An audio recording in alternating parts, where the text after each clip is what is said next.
وخلايا الأمل. في معملة الهادئ المليء بالأدوات، وقف الطبيب المبتكر مجدي أمام المجهر يراقب شيئاً سيغير تاريخ الطب للأبد.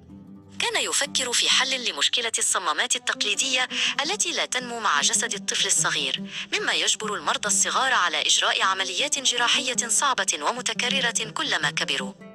لقد كان يبحث عن صمام حي ينبض بالحياة. التفت مجدي إلى تلميذته الذكية نور التي كانت تراقبه بشغف ليشاركها سر اكتشافه العظيم. قال لها: انظري يا نور، هذه هي الخلايا الجذعية.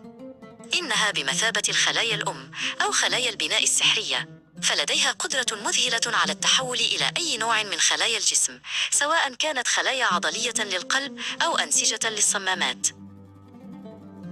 بدأ مجدي في شرح كيف استخدموا هذه الخلايا لزراعة صمامات قلب حية. بدلاً من استخدام مواد صناعية جامدة، قام بوضع الخلايا الجذعية على هيكل طبيعي رقيق لتبدأ الخلايا في النمو والاندماج.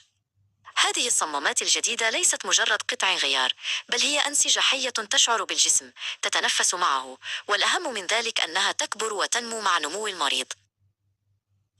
نظرت نور بدهشة إلى لوحة المقارنة التي أعدها مجدي. في الجانب الأول رأت صورة لقلب قديم بصمامات صناعية تبدو جامدة ومجهدة، وفي الجانب الآخر رأت صورة تخيلية لقلب المستقبل الذي طوره مجدي، قلب ينبض بقوة وحيوية بصمامات مصنوعة من الخلايا الجذعية تبدو مرنة وكأنها جزء أصيل من عضلات القلب، تمنح صاحبها عمرا مديدا بلا ألم. ابتسم مجدي وهو يرى الأمل في عيني نور، مدركا أن هذا الاكتشاف هو هدية للعالم. لقد أثبت أن العلم والشغف يمكنهما صنع المعجزات وحماية قلوب الملايين.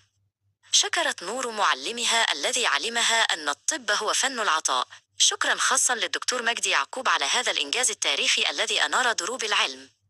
تابعنا واشترك في القناة لمزيد من القصص الملهمة.